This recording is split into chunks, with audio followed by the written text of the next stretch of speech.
condenados porque no hay ninguna excusa, como lo dijo él, pero sí hay que mantener en cuenta, que justamente lo hemos estado hablando desde el día lunes, lo que dice la enmienda número 1. Muchas personas tienen esta confusión, Giovanni, que dicen, bueno, aquí hay libertad de expresión, libertad de religión.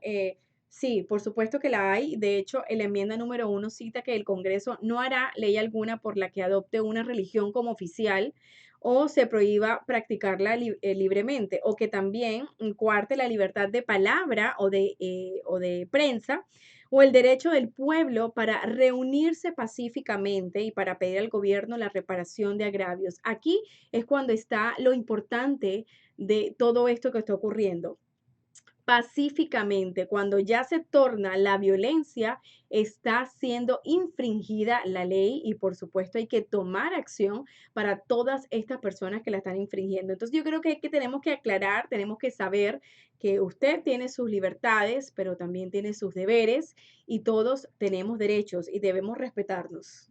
Es correcto, Wendy. Yo creo que una cosa es que las enmiendas Ujú. protejan la libertad de expresión, el derecho a la prensa, pero hay sus limitaciones. Las personas, qué bueno que vayas a traer a línea, creo que Vamos a hablar con el con el abogado. abogado José Campagnoni, Ujú. donde puede dar una explicación correcta de lo que es la primera enmienda, porque la primera enmienda sí tienes derecho a expresarte, pero no tienes el que te puedas expresar y que puedas, Hacerlo de una manera sí, pacífica, pero no pacífica, violenta, pero así no mismo. violenta, sí. Bueno, y justamente tenemos aquí en línea telefónica al abogado José Compagnoni. Muy buenas tardes, abogado, ¿cómo está hoy?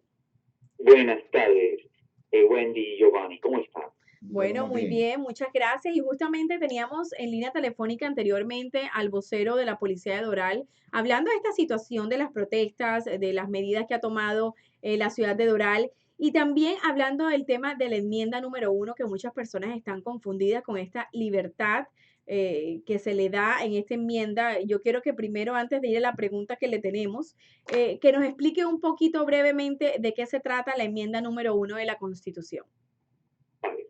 La primera enmienda originalmente fue creada para restringir el gobierno federal de actuar de cierta manera.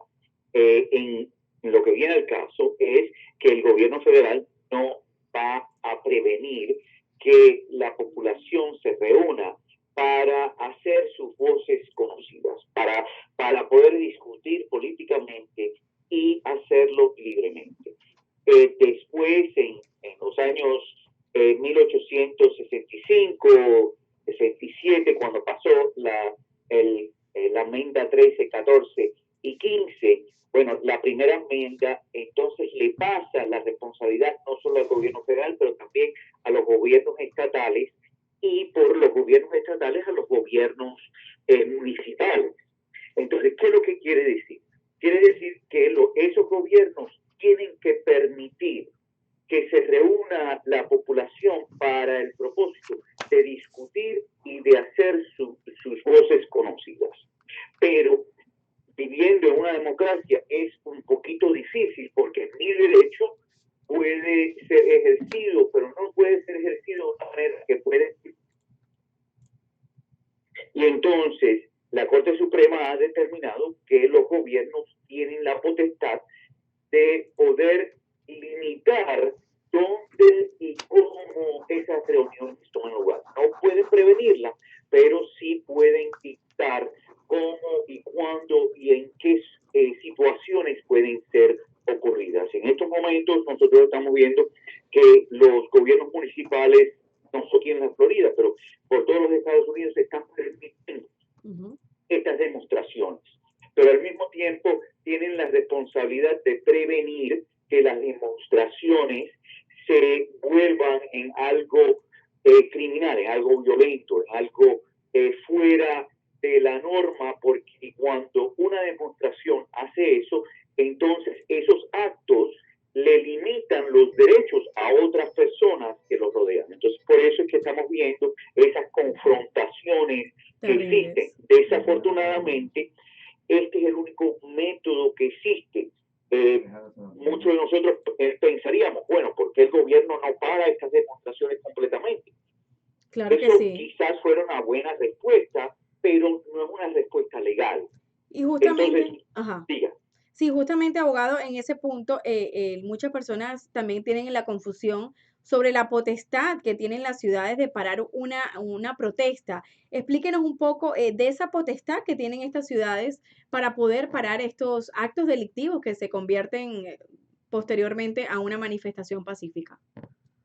Bueno, las municipalidades, que es lo que estamos viendo ahora, los condados, tienen el derecho de prevenir que esas demostraciones puedan causar un impedimento a los derechos de otros ciudadanos. Por ejemplo, si Doral decide que la demostración no va a tomar lugar para parar el tráfico, yo tengo el derecho de conducir en el tráfico y entonces tú tienes el derecho de poder demostrar. La ciudad puede determinar, ustedes pueden demostrar, pero lo tienen que hacer en la acera, no pueden bloquear. Eso lo puede hacer. En estos momentos, por la presión que existe políticamente, las ciudades y los condados han determinado que es necesario dejar que alguna de esa presión se suelte un poco y han permitido más demostraciones en las calles y así sucesivamente. Algunas de esas demostraciones se han vuelto en violentas, en casos criminales, y en muchos casos eso es porque hay cierto elemento que no solo cumple para demostrar, pero hay cierto elemento que está presente para el propósito único de hacer actos criminales. Y ese es el problema que tienen todas las municipalidades. Y los otros días vimos que carros de policía fueron quemados, que ese tipo de cosas. La mayor parte de las personas demostrando no son esas personas. Excelente, abogado, por esta aclaración y bueno, de verdad que muchas gracias siempre por estas explicaciones que nos da a toda la comunidad y a todos nuestros oyentes actualmente que están escuchando de 1550 AM Cadena Azul, aquí en vivo en su programa Conéctate con TFKM. Y abogado, estaremos siempre en contacto con usted para que nos siga informando de lo que realmente tiene que pasar cuando pasan estos eventos totalmente lamentables que hemos vivido en los últimos días en la ciudad de Miami. Gracias, les agradezco y siempre estoy dispuesto a colaborar con ustedes. Muchísimas gracias. Gracias. Bueno. Hasta luego. Que tengan muy buena tarde. Bueno, ya aclarando este tema.